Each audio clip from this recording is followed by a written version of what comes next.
Muito bem, estamos de volta e ó, tempo passa, o tempo voa. Esse é o último bloco do nosso programa. Pois é. Agora, deixa eu te dar uma dica. De repente você gostou de algum trecho do programa, quer rever alguma das falas dessas pessoas maravilhosas que estão aqui? Vai lá no nosso Instagram.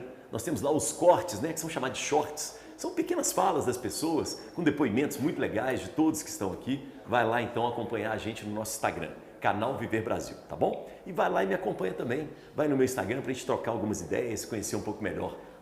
@elias.sunshine, porque o sol nasce para todos e todas, então sunshine para você, tá bom? Muito bem. Celso, achei muito legal essa última música, que ela é grande, começa um blues, né? Mas ela vai pequenininha também, né? Você vai ali embaixo. É porque só o meu mundo é pequeno. Eu queria que você falasse do blues. Né? O que é o blues? Então, isso aí foi uma coisa muito forte, assim.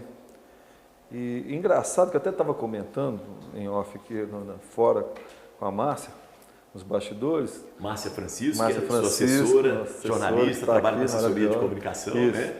Que eu tenho duas músicas que tem essa história, assim, que aconteceu comigo, que é o seguinte. Eu até tenho facilidade de fazer música, assim, me vem, assim, igual a primeira que eu toquei, a Carta Aberta, eu estava tão com esse problema tão forte do Alzheimer dentro de casa que foi uma coisa de 5, 10 minutos a música nasceu, saiu. Só que tem outras músicas que é engraçado, assim, elas me vêm, normalmente eu sou guitarrista, eu gosto muito de fazer riff de guitarra, essas coisas, me vem uma ideia assim e de repente uma frase ou um título e de repente eu não consigo desenvolver, ela para. E eu fiz uma música, um riff assim, de guitarra, uma coisa que eu achei forte, falei, pô, isso aí é o blues do Horizonte Perdido. Porque eu já estava imbuído daquele negócio da Serra do Curral, tá sendo... É triste, para quem mora em Belo Horizonte, é triste você olhar a Serra do Curral pelas costas e ver o que ela virou, enfim.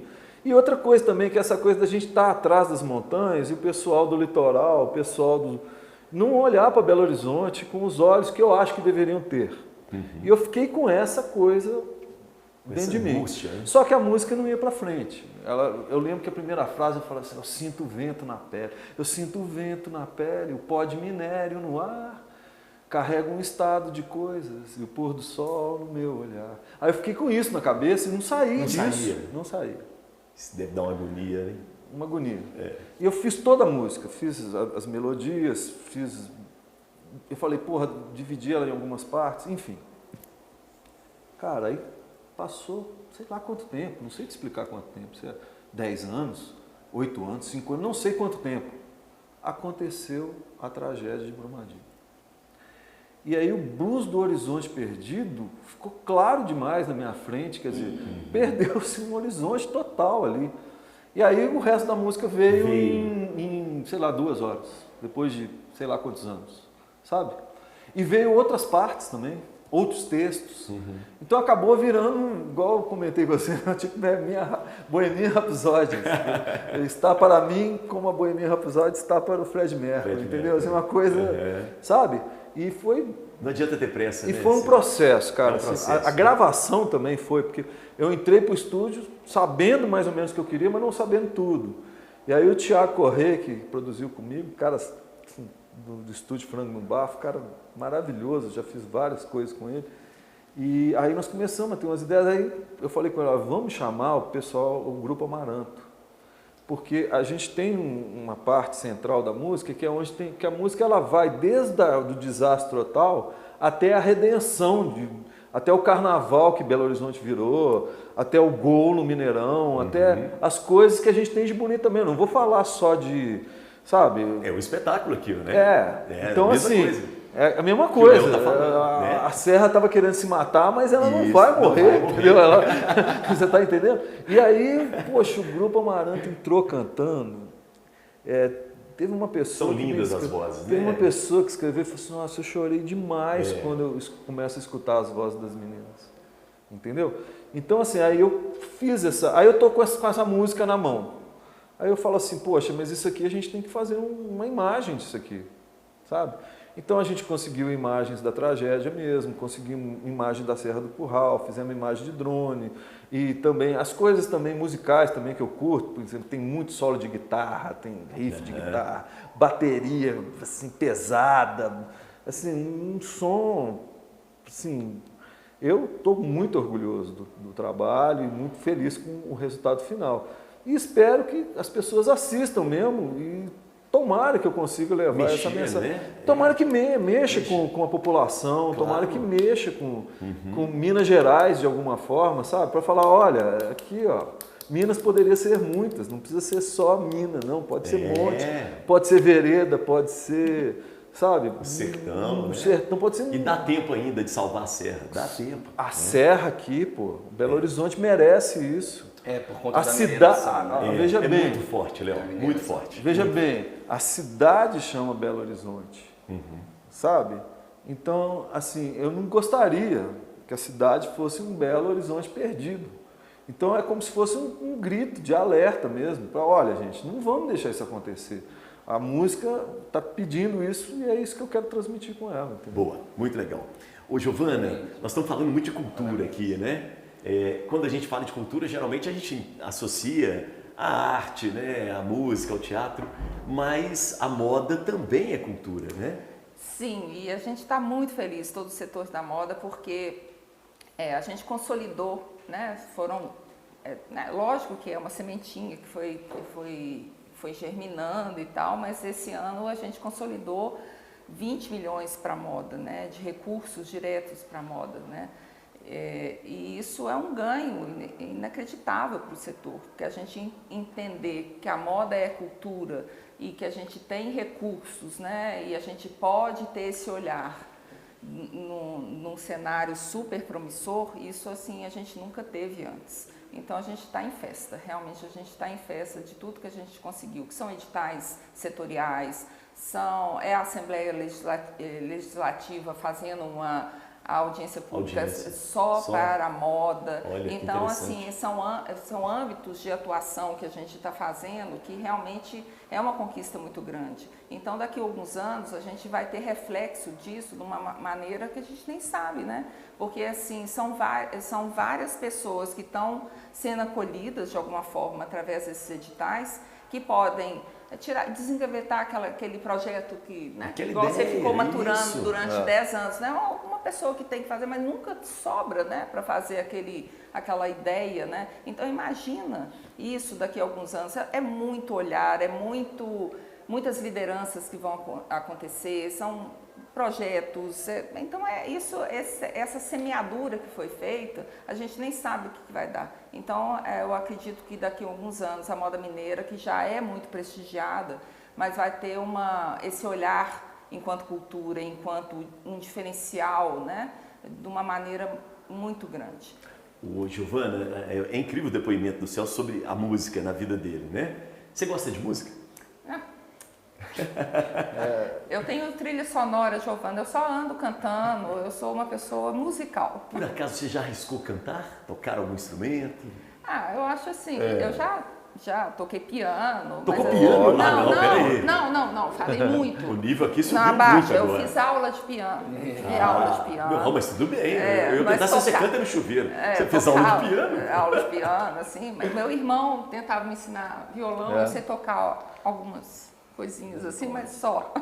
Mas assim, em questão de música, assim, eu tenho dois sobrinhos meus que são cantores, então eu acho que... Que estilo musical que você gosta? Eu gosto de tudo. Eu sou bem eclética, eu gosto de tudo. Não, mas tudo é muita coisa. Tudo é muita coisa, mas assim, eu gosto muito. Assim, eu tenho uma playlist diz muito sobre a pessoa. Você falou do Fred Mercury. Entrega essa playlist que a gente vai saber muito de Eu vou entregar então total agora, né? Eu fui no show do Fred Mercury e sou fã absoluta do Queen. O psicólogo já começou opa, gosta de Fred Mercury? Rock. Não, eu sou muito fã do Queen, mas lógico que isso era adolescente, assim, claro. E tal, mas assim, mas o espectro meu musical é muito grande, porque meu pai gostava muito de música, minha mãe gostava de música, meus irmãos gostavam de música, meus irmãos mais velhos me ensinaram, o irmão mais velho meu ensinou muito Carpenters. Olha aí, vai vendo. Eu esqueci o nome de outro que ele gostava muito, meu outro já gostava de Supertramp e outras coisas assim. Sim. E meu pai gostava de Maísa, Vinícius, Toquinho. MPB, né? MPB eu gosto demais. Então, assim, minha mãe música clássica. Então eu sou realmente um pupurri musical. Léo, música? Música? Você canta? Eu canto nos musicais, né? Boa! Eu já tive uma banda. Não acredito. Era um hobby, né, do coração, assim. É isso aí. Banda de quê? Mas a gente chegou a tocar no Jô Soares, a Aí, gente tocou Aí na não, né, Xuxa. É.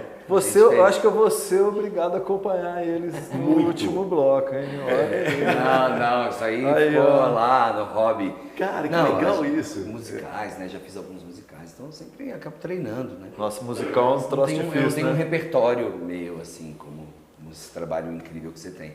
Mas eu gostava de compor as músicas. Tive um período de, sei lá, uns 8 anos com a banda. Uma coisa meio adolescência. Não, mas muito legal. Um ator completo. Você canta, dança, atua. Cara, a né? gente tem que ser múltiplo, né? E, na verdade, desde pequeno trabalhando com corpo e voz.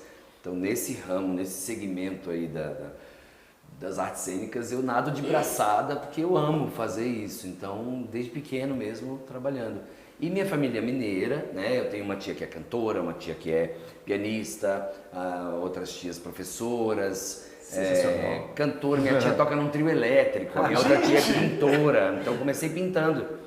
No espetáculo você pinta também. No né? espetáculo eu pinto também. Que legal, cara. É muito bacana, muito forte. Né? É muito As legal. cores fortes. É. Me conta uma coisa. Mesmo que a pessoa não vá ser um profissional do teatro, por que é importante para uma criança, um adolescente, fazer teatro? Para se desenvolver, para aprender alguns valores de equipe, de criação, Com mas acho que, certeza. acima de tudo a capacidade de se conhecer, autoconhecimento acho que é o principal desse processo e a capacidade de enfrentar os desafios. O teatro te coloca Nossa. de frente com seus bloqueios, né? Primeiro eu falei aqui das sombras, né? O personagem e tal. Você tentar entender o ser humano mais profundamente, você precisa olhar para dentro de si, para suas Plateia, questões. né? E aí enfrentar a plateia. Diz que se não é o Vou- segundo, é o terceiro maior medo do vou te ser falar uma humano coisa, assim. entrar diante do público. Tô Falar. louco para ver seu monólogo. E eu tenho certeza, assim, tenho certeza absoluta que fazer um monólogo deve ser muito mais difícil que fazer um concerto de violão clássico. Olha, Porque, são sabe, coisas diferentes, você cada uma pegar, com a sua dificuldade. você pegar o violão, que já é um negócio que numa salinha, ter 10 pessoas te assistindo, e você tocar aquilo, é muita coragem. Eu acho que fazer um monólogo no teatro deve ser, assim, sabe? É um Eu negócio. tremi na base, né? E aí eu fui com todos os meus medos, foi mais ou menos isso. Medo da plateia vazia, medo de dar um branco e não ter ninguém para me lembrar. Isso. Aconteceu. Eu fiquei, Deus, me dá um sinal, me dá uma luz. E era o iluminador, né? Me dá uma luz. Aí ele acendeu a luz, eu, opa. Fantástico, Aí lembrei do cara. foco, lembrei da cena. Que saída ótima. Me dá E uma ele fala, essa. o personagem fala com Deus em vários Isso. momentos, né? Ai, cara, apertou, chama Deus. A dica dele. Ô Celso, a mesma pergunta que eu fiz pro Léo. Por que é importante para um adolescente, para uma criança, aprender música? A arte em geral, né? Mas a música. Eu acho que, não, sim, a música, ela traz também isso que ele falou, né? Traz, se você aprender a trabalhar em equipe. Eu acho que uma das coisas principais que a música trouxe para a minha vida, deve trazer para a vida de todo mundo, é aprender a escutar o outro.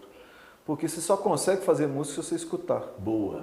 Não tem um... Olha que interessante. Porque hoje em dia as pessoas não gostam de escutar umas das outras, não tem isso. Né? Isso. E eu tenho 2 filhas, as minhas filhas, assim, não que eu forcei barra de nada, mas a mais nova foi para o teatro e fez lá no Galpão, foi uma honra para a gente, foi legal, não seguiu, mas eu acho que para a formação da vida dela foi sensacional. A mais velha estudou na Fundação de Educação Artística, que é outro lugar de Belo Referência. Horizonte, que a gente podia citar aqui, que é uma Berenice coisa que Menegali, né? você não conhece que tenha outro lugar no Brasil que tem uma escola como uma escola livre de música como a fundação, né? E eu acho assim que deveria, ao meu entender, tá? A música realmente ser uma matéria de colégio. Dentro da escola, né?